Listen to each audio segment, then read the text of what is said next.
Player নাই, কথা কোন ঠিক কি না? আসো খেলবো, আসো খেলা হবে। কিন্তু মাঠে যখন আসলাম তখন দেখি মরদ পাইলাম না, তাদের ব্যাটারি ফিউজ হয়ে গেছে, ওদের হারাপালে চিকিৎসা দরকার। কথা কোন ঠিক কি না? বন্ধুগণ আমার, ভাইরা আমার, চলবে চলবে না বাদ দেবো? বক্তা আনতে বলে বক্তা আনতে বলবো না আর কিছুক্ষণ চলবে? শুনবেন আপনারা? কারা কারা শুনবেন? তুই হাত তুলে একটু দেখান তো দেখি। তুই হাত তুলে একটু হাতগুলো নাড়াচাড়া দেন, একটু হাত তুলে নাড়াচাড়া দেন। একজন তকবীর দেন, একজন তকবীর দেন।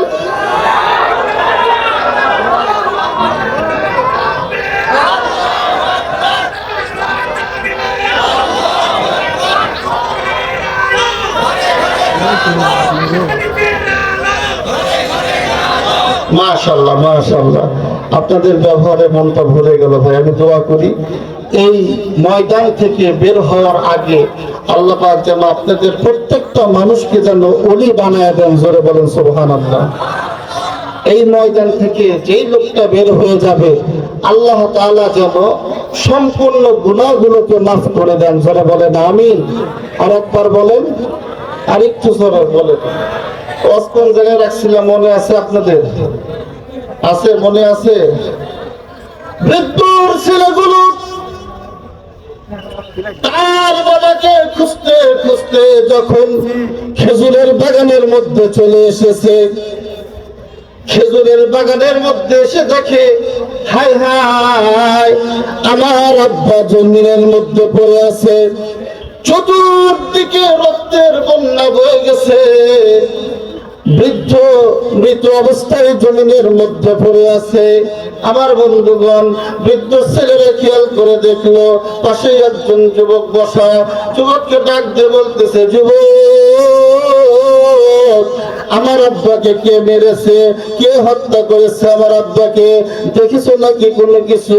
যুবক ডাক দিয়ে বলে, ভাইজান আপনার আব্বার খুনি আপনাদের সামনে দাঁড়ায় আছে, এই যে দুইটা হাত দেখতেছেন, এই দুইটা হাত দিয়ে আপনার আব্বাকে হত্যা করেছি। সমস্ত ঘটনাগুলো খুলে বলল। এবার যুবকগুলো বৃদ্ধ সন্তানগুলো ডাকতে বলতেছে, যুবক অন্যায় করেছো, অপরাধ করেছো, আমার আব্বাকে হত্যা করেছো, আবার কেন আমার আব্বার লাশের পাশে তুমি বসে আছো? এবার যুবক ডাকতে বলতেছে, ভাইজান আমি একজন মুসলমান, আমি একজন ইমানদার, আমি একজন আল্লাহর প্রেমিক, আমি একজন নবীর উম্মত। আল্লাহর বান্দা অন্যায় করতে পারে কিন্তু অন্যায় অপরাধ নিয়ে কবরে যেতে পারে না। ভাইজান তাই তো অন্যায় যেহেতু আমার হাত ধরা হয়ে গেছে, আমি এখানে বসে আছি, আমাকে নিয়ে চলেন বাদশার দরবারে, খলিফার দরবারে আমাকে নিয়ে যান, আমার বিচার হোক, যে বিচার হোক মেনে নিতে পারবো, কিন্তু আল্লাহর আখিরাতের বিচার মানা আমার জন্য সম্ভব না। চিৎকার মেরে বলেন না সুবহানাল্লাহ। এবার যুবকগুলো তার আব্বার লাশটাকে নিয়ে গেল। এই যুবকের কোমরের মধ্যে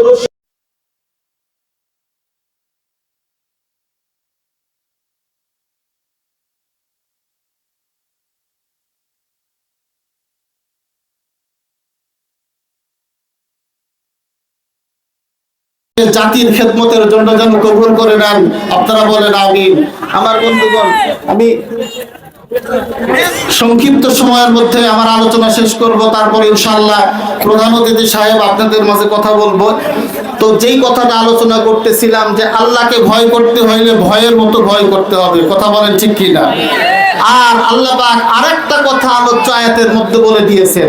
আল্লাহ পাক বলেন, ইয়া আইয়ুহাল্লাযীনা আমানুত্তাকুল্লাহা হাক্কা তুকাতিহি ওয়া লা তামুতুন্না ইল্লা ওয়া আনতুম মুসলিমুন। আল্লাহ পাক রব্বুল আলামিন জানিয়ে দিলেন ইমানদাররা আল্লাহকে ভয় করো, ভয়ের মতো ভয় করো।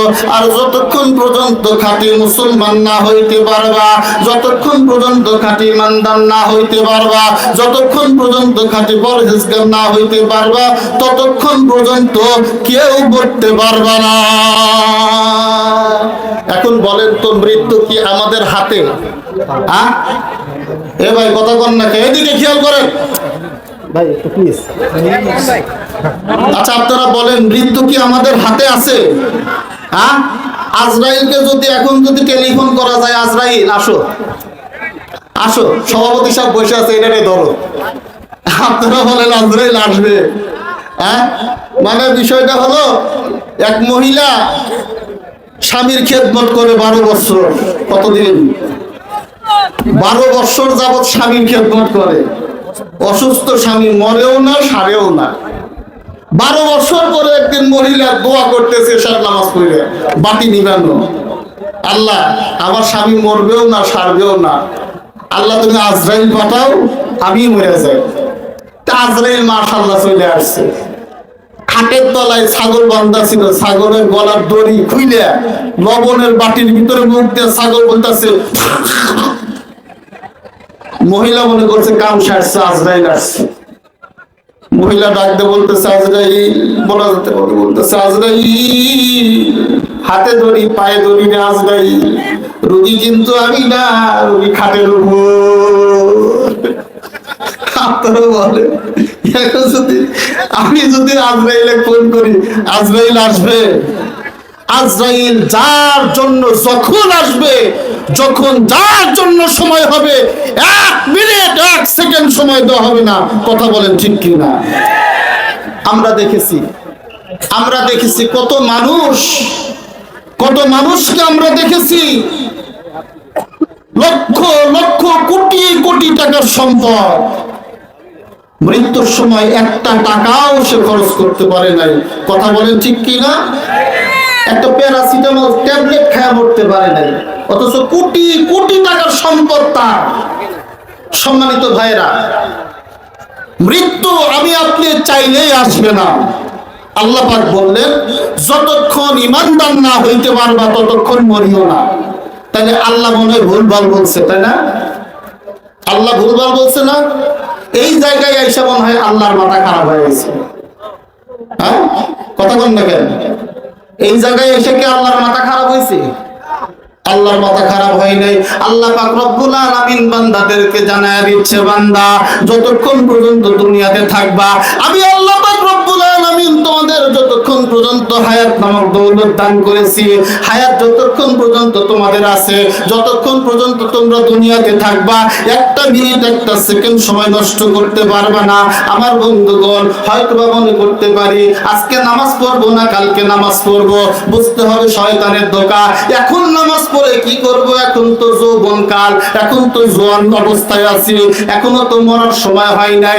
কে বলেছে আপনি বৃদ্ধ পর্যন্ত থাকতে পারবেন, আপনার দাড়িগুলো পাকবে? একবার খেয়াল করে দেখেন রে ভাই, একবার দুনিয়ার দিকে তাকায় দেখেন, বাপের কাঁধে কিন্তু সন্তানের লাশ ওঠে, দাদার কাঁধে কিন্তু নাতির লাশ ওঠে। কত যুবকের সঙ্গে দেখা করলাম, কত যুবককে দেখলাম, কত যুবকের সঙ্গে মুসাফা করলাম, কত যুবকের সঙ্গে একসাথে খানা খাইলাম। আমার বন্ধুগণ, আজকে তারা দুনিয়ার জমিনে নাই, আল্লাহ পাকের ডাকে তারা কবরের মধ্যে চলে গেছে। যদি কোনো মানুষ দুনিয়ার জমিন থেকে, যদি কোনো মানুষ ইমানদার অবস্থায় যদি কবরে চলে যায়, কবর তার সঙ্গে ভালো ব্যবহার করবে। আর যদি বেঈমান অবস্থায় দুনিয়া থেকে যদি কোনো ব্যক্তি যদি চলে যায়, কবর কিন্তু তার সঙ্গে ভালো ব্যবহার করবে না।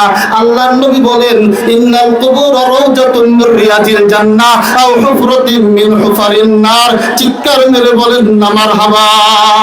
আল্লাহর নবী বলেন, কারো জন্য কবর হবে জান্নাত, জান্নাতের বাগান, ইমানদারের জন্য কবর হবে জান্নাতের বাগান, বেঈমানের জন্য কবর হবে জাহান্নামের গর্ত। আল্লাহর নবী বলেন কারো জন্য যদি কবর জাহান্নামের গর্ত হয়ে যায়, বিশ্ব নবী সাহাবীদেরকে বলেন, ও সাহাবীরা, কবর মানুষকে এত জোরে একটা চাপ দিবে, এত জোরে কবর মানুষকে চাপায়া ধরবে। আল্লাহর নবী এইভাবে দেখায় দিয়েছেন, এক হাতের আঙ্গুলগুলো আর এক হাতের আঙ্গুলের ভিতরে ঢুকায়া দিয়ে দেখায়া দিয়েছেন যে এত জোরে কবরটা চাপ দেবে, বেঈমানদের এক একটা হাড়গুলো আর একটা হাড়ের ভিতরে প্রবেশ করবে, ঢুকে যাবে। চিৎকার মেরে বলেন না নাউজুবিল্লাহ। আর যখন দ্বিতীয় বক্তার আগমন, দ্বিতীয় বক্তার আগমন, তো এরকম কোরআনের মাহফিল গুলা জমতো না, কথা বলেন ঠিক কিনা? কোরআনের মাহফিল যেখানেই হইতো, ওলামায়ে কেরাম এইরকম মাহফিলে যেখানে হক কথা হইতো, সেই সমস্ত মাহফিলের উপরে বাধা ছিল কিনা? কথা বলেন, কথা বলেন, বাধা ছিল কিনা? আজকে ময়দান উন্মুক্ত। আজকে দেখেন কনকনে ঠান্ডার মধ্যে, এখন রাত্রি প্রায় 10:30 বাজে, এর পরেও মানুষগুলো চাতক পাখির মতো বসে আছে। জোরে বলেন আলহামদুলিল্লাহ, একটু জোরে আলহামদুলিল্লাহ। এখন আর একটা তাকবীর হবে, সবার শেষে একটা তাকবীর হবে, তারপরে আমার সংক্ষিপ্ত অল্প কিছু সময় আছে এই ঘটনাটা শেষ করার জন্য। আমি ঘটনাটা শেষ করে আপনাদের কাছ থেকে বিদায় নিব। আপনাদের কাঙ্ক্ষিত সুললিত কণ্ঠে আজকের এই মাহফিলের দ্বিতীয় বক্তা হযরতুল আল্লাহ হযরত মাওলানা আবেদ আলী ফারুকী সাহেব দামাত বরকাতুহুল আলিয়া, তিনি আপনাদের মাঝে অত্যন্ত সুললিত কণ্ঠে, এত সুন্দর কণ্ঠ যেন মনে হয় তার কণ্ঠের মধ্যে আল্লাহ তাআলা জাদু দিয়ে রাখছেন। সুবহানাল্লাহ। ওনাদের কণ্ঠ শুনলে মনে হয় যে আল্লাহ তাআলা, ওনাদের কণ্ঠের কোরআন তেলাওয়াত শুনলে মনে হয় যে আল্লাহ তাআলা কোরআনটাকে আবার নাজিল করতেছেন। জোরে বলেন সুবহানাল্লাহ। এত সুন্দর সুললিত কণ্ঠের একজন অধিকারী তিনি আপনাদের সামনে খুব অল্প সময়ের মধ্যে চলে আসবে। তো তার আগে আর একটা তাকবীর হয়ে যায়, আমরা দ্বিতীয় বক্তাকে দেখায় দিতে চাই যে এই ময়দানে যে লোকগুলো বসে আছে, এক একটা লোক এক একটা বুলেট বোমা। কথা বলেন ঠিক কিনা? একটু হাত উঁচু করে তাকবীর দেবেন, নারায়ে তাকবীর, লিল্লাহে তাকবীর, লিল্লাহে তাকবীর। আল কোরআনের আলো, আল হাদিসের আলো, বাতিলের চামচারা, আওয়ামী লীগের চামচারা,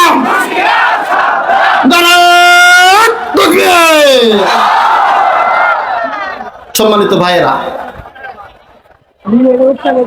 সম্মানিত ভাইয়েরা, আজকে আমি আপনাদের উপরে অত্যন্ত খুশি হয়েছি।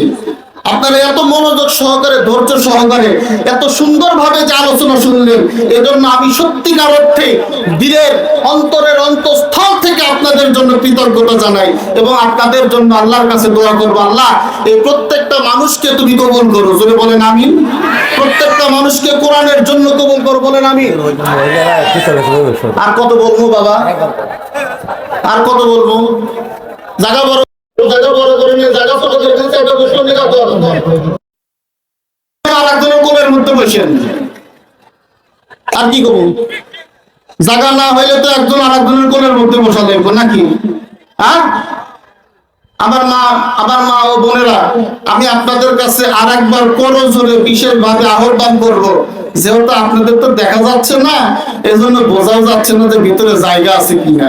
আমাদের পুরুষদের ভিতরে কোনো জায়গা টাইগা নাই, মাশাআল্লাহ একই অপরে মোটামুটি সেভে বসছে। তারপরে আরেকটু যদি সেভে বসতেন তাহলে আরেকটু জায়গা বের হতে পিছনের বাইরে দাঁড়ায় আছে। তো মা বোনদের বিশেষভাবে করজোরে আহ্বান করব যে আপনারা আপনাদের মাঝখানে যে সমস্ত ফাঁকা জায়গাগুলো আছে, ফাঁকা জায়গাগুলো আপনারা একটু পূরণ করে আরেকটু চেপে চেপে অন্যান্য মাদেরকে বসার জন্য সুযোগ করে দেন। আর একটু জিকির করেন লা ইলাহা ইল্লাল্লাহ।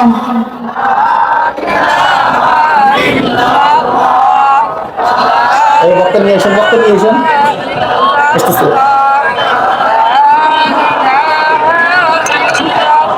লা ইলাহা ইল্লাল্লাহ মুহাম্মাদুর রাসূলুল্লাহ। সকলেই একসাথে বলেন সাল্লাল্লাহু আলাইহি ওয়াসাল্লাম। আমার বন্ধুগণ, সমস্ত মানুষগুলো রাস্তার দিকে তাকায়া দেখে ধুলির জ্বর উঠায়া কে যেন মদিনায় প্রবেশ করতেছে। এবার যখন এই দৃশ্যটা সকলের চোখে পড়েছে, এক বাক্যে ডাক দিয়ে বলতেছে, খলিফাতুল মুসলিমিন, বিচার কার্যক্রম একটু স্থগিত করেন। কে যেন দেখা যাচ্ছে পশ্চিম দিকে ধুলির জ্বর উঠায়া মদিনায় প্রবেশ করতেছে। ও খলিফাতুল মুসলিমিন, আমাদের ভাই আবু যর গিফারিকে এখনই শিরচ্ছেদ দিয়েন না, লোকটার অবস্থা একটু দেখা যাক। হযরতে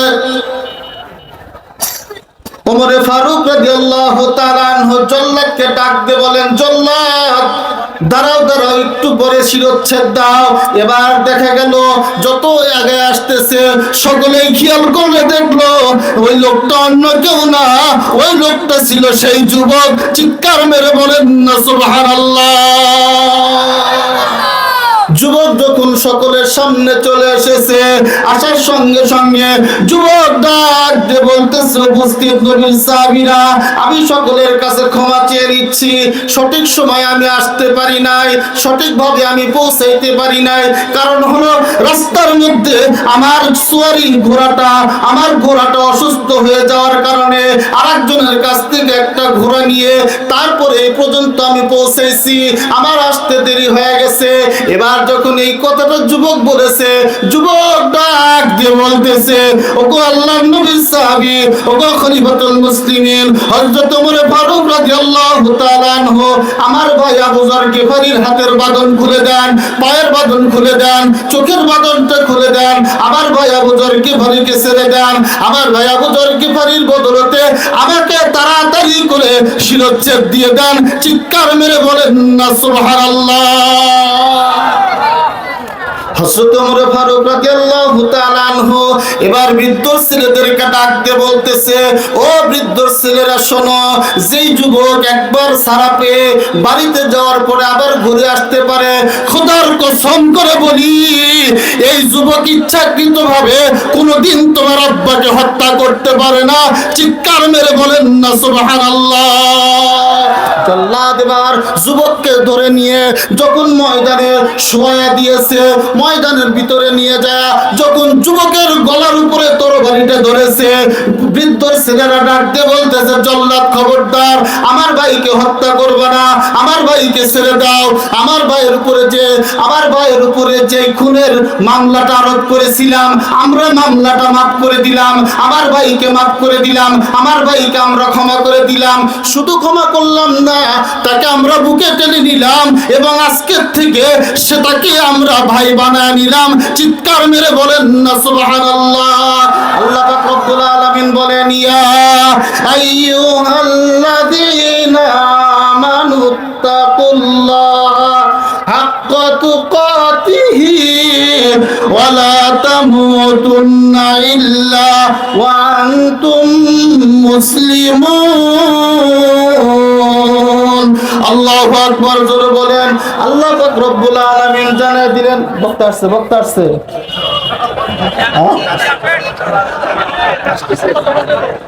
আল্লাহ পাক রব্বুল আলামিন জানিয়ে দিলেন, ও ইমানদাররা আল্লাহকে ভয় করো, আল্লাহকে ভয় করো, ভয়ের মতো ভয় করো। আল্লাহকে যখন ভয় করতে হবে, ভয়ের মতো ভয় করতে হবে। আল্লাহকে কিভাবে ভয় করতে হবে? আমার মনের ভিতরে শয়তান ওয়াসওয়াসা দিতে পারে, আমার দ্বারা অন্যায় হওয়ার সম্ভাবনা থাকতে পারে। আমার দ্বারা যদি কখনো অন্যায় হওয়ার সম্ভাবনা হয়ে যায়, যদি অন্তর গুনাহ করতে চায়, সঙ্গে সঙ্গে বুঝাইতে হবে, অন্তরকে বুঝাইতে হবে যে আমি একজন আল্লাহর বান্দা, আমি যা কিছু করতেছি পৃথিবীর কেউ না দেখলে আমার আল্লাহ দেখতেছে। আল্লাহকে এরকম ভাবে যদি কোনো ব্যক্তি যদি ভয় করতে পারে আর গুনাহ থেকে ফিরে আসতে পারে, আল্লাহ পাক রব্বুল আলামিন এমন একজন মানুষের জন্য আল্লাহ পাক জান্নাত দিয়ে দেবেন। চিৎকার মেরে বলেন সুবহানাল্লাহ। আল্লাহর ভয়ে যে ব্যক্তি আল্লাহর ভয়ে যেই ব্যক্তি কাঁদবে, আল্লাহর ভয়ে যেই ব্যক্তি কাঁদবে, আল্লাহর নবী বলেন আইনুন বাকাত মিন খাশিয়াতিল্লাহ, আল্লাহর ভয়ে যেই চোখ কাঁদবে, আল্লাহর ভয়ে যেই চোখ দিয়ে পানি বের হবে, আল্লাহ পাক রব্বুল আলামিন ওই চোখের উপরে জাহান্নামকে হারাম করে দিবেন। আল্লাহ পাক ওই চোখের জন্য জাহান্নামকে হারাম করে দেবেন। আমার বন্ধুগণ, এই কারণে আমি আপনাদের কাছে বিশেষভাবে করজোড়ে আহ্বান করব, এই মাহফিল থেকে আমরা প্রপণ এবং প্রতিজ্ঞা করব, আজকের থেকে আমরা গুনাহমুক্ত থাকার চেষ্টা করব। কারা কারা রাজি আছেন দুই হাত তুলে আল্লাহকে দেখায়। আজকের থেকে 5 ওয়াক্ত নামাজ পড়বেন, রাজি আছেন ইনশাআল্লাহ? কারা কারা রাজি আছেন একটু হাত তোলেন তো দেখি। 5 ওয়াক্ত নামাজ আজকের থেকে ইনশাআল্লাহ আদায় করব, রাজি আছি ইনশাআল্লাহ? আল্লাহ পাক রব্বুল আলামিন এই মানুষগুলোকে নামাজি হিসেবে কবুল করে নেন। আপনারা বলেন আমিন। আবার ভাইরা, মানুষ যখন এদিকে খেয়াল করেন, এইদিকে খেয়াল করেন, ওইদিকে কি দেখেন? ওইদিকে কি দেখেন? আমার বন্ধুগণ, এদিকে এদিকে এদিকে এদিকে এদিকে এদিকে প্রধান অতিথির আগমন, প্রধান অতিথির আগমন মাহফিলের পক্ষ থেকে আমাদের মাঝে আজকের এই মাহফিলের সম্মানিত প্রধান অতিথি উপস্থিত হয়েছেন। আমরা মাহফিলের পক্ষ থেকে আমাদের আজকের এই প্রধান অতিথিকে, আসসালামু আলাইকুম। ওয়ালাইকুম আসসালাম। ভাই কেমন আছেন? আলহামদুলিল্লাহ। আমরা সকলেই মাহফিলের